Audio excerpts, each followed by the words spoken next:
जुनी गोष्ट 1888 इथे घनदाट जंगल होतं, इंग्रजांचं राज्य होतं. तेव्हा त्या दरवाजावर फोटो आहे त्यांचा दावले महाराज. ज्यांनी ही मूर्ती दावली म्हणजे दाखवली त्यांचं नाव दावले महाराज. हे दावले महाराज या घनदाट 13-14 फूट लाकडी पेटीमध्ये चंदनाच्या भुशामध्ये ही मूर्ती आपल्याला दिनांक 7/12/1888 वार शुक्रवार नागदिवाळी मार्गशीर्ष शुद्ध पंचमीला म्हणजे देव दिवाळीच्या दिवशी हे देव प्रकट झाले. ते इंग्रजांना समजलं इथे काहीतरी सापडलं म्हणून ते इथे आले. त्यांनी ती मूर्ती पाहिली, त्यांना मूर्ती फार आवडली. त्यांनी लगेच ऑर्डर दिली ही मूर्ती आता लंडनला पाठवा. आत्ता मूर्ती मिळाली. आता जर प्रदर्शनासाठी ही मूर्ती लंडनला घेतलं, परंतु या मूर्तीमध्ये हे दशावतार आहेत. मत्स्य, कच्छ, वराह, नृसिंह, इथे ब्रह्मा, वर विष्णू, इथे महेश, इकडे वामन अवतार, इकडे परशुराम अवतार, या टोपामध्ये शारंगधर अवतार, इकडे राम, बलराम, बौद्ध अवतार आणि कलंकी अवतार. या दशावताराचं जर दर्शन घ्यायचं फक्त मेहकरच्याच बालाजी मंदिरात होतं, बाकी कोणत्याच मंदिरात दशावताराचं दर्शन होत नाही. त्याचप्रमाणे या रोडवर 3 बालाजी महाराज आहेत. वाशिमला आहेत ती इतकेच आहेत आणि देऊळगाव राजाला आहे ते अंगठ्यावडेच बालाजी आहेत. ते सूक्ष्म रूप आहे, त्याला इतके साज आहेत की ते रूप कुठे हे लवकर दिसत नाही. परंतु हे बालाजी महाराज 11 फूट 3 इंच उंच आहे, 2.5 फूट रुंद आहे. इतर बालाजीपेक्षा सर्वात मोठी मूर्ती आहे.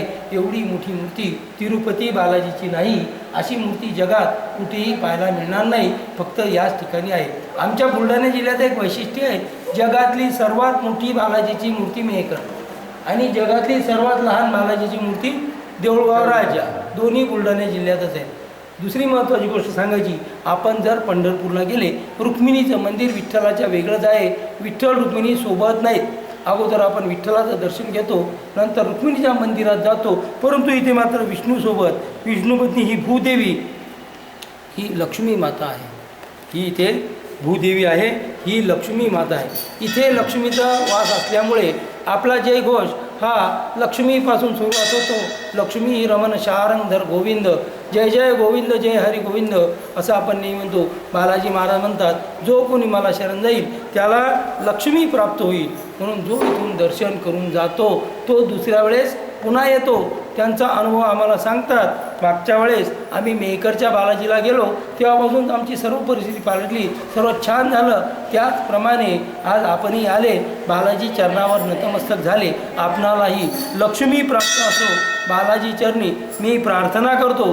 पुढच्या वेळेस जेव्हा तुम्ही याल, तुम्ही नक्की येणार, एकदा पुन्हा नक्की येणार. पुढच्या वेळेस जेव्हा तुम्ही याल तेव्हा तुमचा अनुभव आम्हाला सांगा, असंच आम्ही लोकांना सांगू.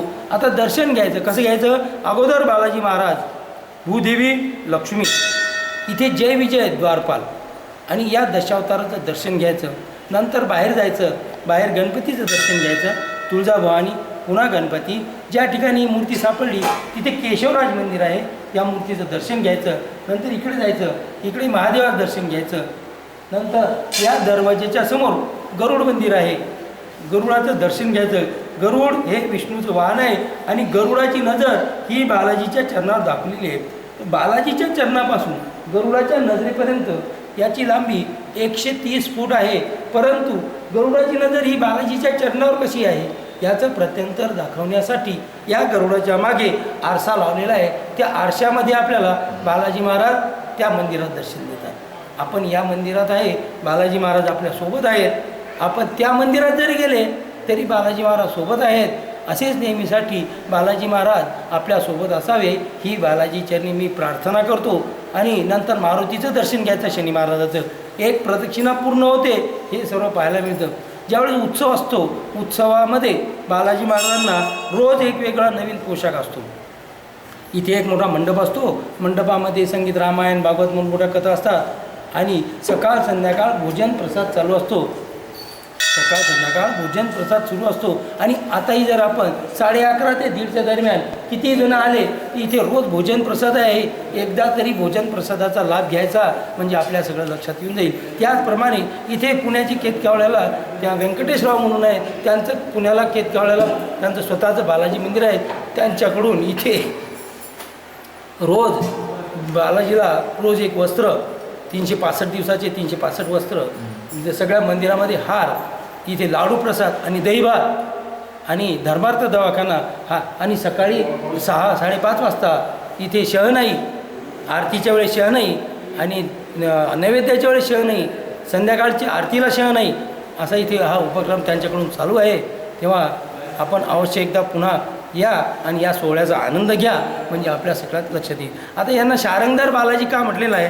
हा टोप आहे, या टोपामध्ये विष्णूची बैठक आहे, हातात शारंग नावाचा धनुष्य आहे, इथे दिसत नाही. हा टोप इकडे घेतला, ही विष्णूची बैठक आहे, हातात शारंग नावाचा धनुष्य आहे. याविषयी सांगायचं म्हणजे ही पैनगंगा नदी आहे. या नदीवर पूर्वी ऋषी मुनी जप तप करायचे. मेघंकर नावाचा राक्षस होता, तो त्यांना फार तकलीफ द्यायचा. शेवटी ते कंटाळून गेले. त्यांनी विष्णूचा धावा केला. विष्णूंनी प्रगट होऊन शारंग नावाचा धनुष्य हाती घेऊन त्या मेघंकर नावाच्या राक्षसाचा वध केला. शेवटी तो राक्षस म्हणाला, विष्णुदेवा, मी तुला शरण आलेलो आहे, माझी एक शेवटची इच्छा आहे, तुझ्यासोबत माझंही नाव राहावं, म्हणून या गावाचं पुराणामध्ये पोथ्यांमध्ये मेघंकर असं नाव आहे. आता ते अपभ्रंश झाल्यामुळे मेघंकरचं मेहकर झालेलं आहे, अशी इथली माहिती आहे. त्याचप्रमाणे इथे हे कीर्तिमुख आहे. या कीर्तिमुखाचं काम काय? आपण दर्शन करताबरोबर आपला अहंकार, गर्व, द्वेष, पाप हे सगळं गिळंकृत करतं. याला कितीही असलं तरी याचं पोट भरत नाही, कमीच पडतं याला, आणि आपण पुन्हा पाप करायला फ्रेश होतो. अशी इथली आता मी सांगितलं असं दर्शन घ्यायचं, एक प्रदक्षिणा पूर्ण होते, हे सगळं पाहायला मिळतं. परंतु हे दर्शन घ्यायचं म्हणजे कसं घ्यायचं? हे दर्शन घ्यायचं म्हणजे आत्मरूप दर्शन घ्यायचं. जो आत्म्यापासून दर्शन घेतो त्याला आत्मरूप दर्शन म्हणायचं. ते दर्शन आपल्याला इथे होते. जर भोजनरूप दर्शन घ्यायचं तर कुठे घ्यायचं? जगन्नाथपुरीला. आपण जर जगन्नाथपुरीला गेले, ताटामागं ताटं, पंक्तीमागं पंक्ती सुरू असतात. वैभवरूप दर्शन कुठे घ्यायचं? तिरुपती बालाजी. सूक्ष्मरूप दर्शन कुठे घ्यायचं? देऊळगाव राजा. कर्मयोगी दर्शन इथे 20 किलोमीटरवर हिवराश्रम म्हणून आहे. कर्मातून निर्माण झालेले बालाजी. कर्मयोगी दर्शन, हिवराश्रम. वेगवेगळ्या प्रकारे दिवसातून 8 वेळा दर्शन घ्यायचं असलं तर नाथद्वारा राजस्थानमध्ये दिवसातून नादब्रह्मरूप दर्शन कुठे घ्यायचं? पंढरपूर. कानामध्ये नाद निर्माण झाला की डोळ्यासमोर मूर्ती उभी राहते. पुंडलिक वरदा हरी विठ्ठल म्हटलं की आपल्या डोळ्यासमोर पांडुरंगाचीच मूर्ती उभी राहील, दुसरी कोणतीच राहणार नाही. नादब्रह्मरूप दर्शन पंढरपूर. आणि आत्मरूप दर्शन म्हटलं तर मेहकरचे बालाजी. बालाजी या शब्दाचा अर्थ असा आहे, बा म्हणजे बालुशाही, ला म्हणजे लाडू, आणि जी म्हणजे जिलेबी. जो इथे येतो तो दर्शन करतो, त्याचं मन प्रसन्न होतं. ज्याचं मन प्रसन्न होतं त्याचं तोंड गोड होतं. ज्याचं तोंड गोड आहे त्याचेच सगळे कामं होतात. हिला मोठ्यांबरोबर ही ऐकते का तुमचं? नाही. ज्याचं तोंड गोड आहे त्याचे सगळे कामं होतात, आणि ज्याचे सगळे कामं होतात तो पुन्हा इथे दर्शनाला आल्याशिवाय राहत नाही. याचा अर्थ आपण पुन्हा एकदा निश्चित येणार, अशी इथली माहिती मी सांगितली. याचा उल्लेख, याला एक आधार सांगतो तुम्हाला. याचा उल्लेख गीतेच्या 11व्या अध्यायाचं महात्म्य आहे, त्याच्यामध्ये याचा इथे मूर्ती दावली म्हणजे दाखवली म्हणून त्यांना इथे दावले महाराज. तिथे त्यांना बालानंद महाराज त्या याच्यावर लिहिलं आहे. तो फोटो जो आहे त्या फोटो तुम्ही बघा. हा एवढा मोठ्या माणसाचा फोटोच असू शकत नाही. ते फोटो पाहिल्यावरच आपल्या लक्षात येऊन जाईल हा देवाचाच अवतार असला पाहिजे. अजानभाऊ आहेत, त्याच्यामुळे ते त्यांनी ती मूर्ती दाखवेपर्यंत तिथे आले, आणि मूर्ती दाखवल्यानंतर ते समाधीस्थ. अशी चांगली माहिती दिली मागची. आणि ही लाल हार घातलेला ही लक्ष्मी आहे. या ना इकडून या, इकडून बघा, इथून बघा. ही इकडे भूदेवी, ही लक्ष्मी लाल हार घातलेला आहे. समोर जय आणि विजय द्वारपाल आहे. भूदेवीच्या वर 3ऱ्या खाण्यापासून मासोळीचं चित्र दिसेल तुम्हाला. मत्स्य अवतार मी तिथे दाखवलं तुम्हाला. मत्स्य, कच्छ, वराह, नृसिंह. कोपऱ्यावर ब्रह्मा, वर विष्णू, इकडे महेश, इकडे वामन अवतार, इकडे परशुराम अवतार. तो टोप आहे, टोपामध्ये जे पिवळे फुलं लावलेले आहेत शारंगधर अवतार. इकडे राम, बलराम बौद्ध अवतार आणि कलंकी अवतार. लक्ष्मीच्या डोक्याच्यावर जो दिसतो घोड्यावर तो कलंकी अवतार आहे, तो व्हायसरायला. आणि ही इकडे उत्सव मूर्ती आहे. इथे विष्णूच्या हाती शंख आहे, चक्र आहे, गदा आहे आणि पद्म आहे. शंख, चक्र, गदा, पद्म आणि कमळावर विराजमान आहे. कमळावर विराजमान आहेत.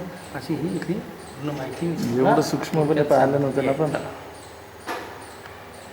एक मिनिट.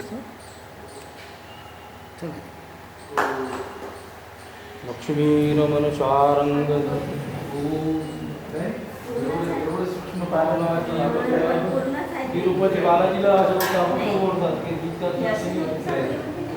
पंढरपूर झालं ते इथे आरामची जगातली सर्वात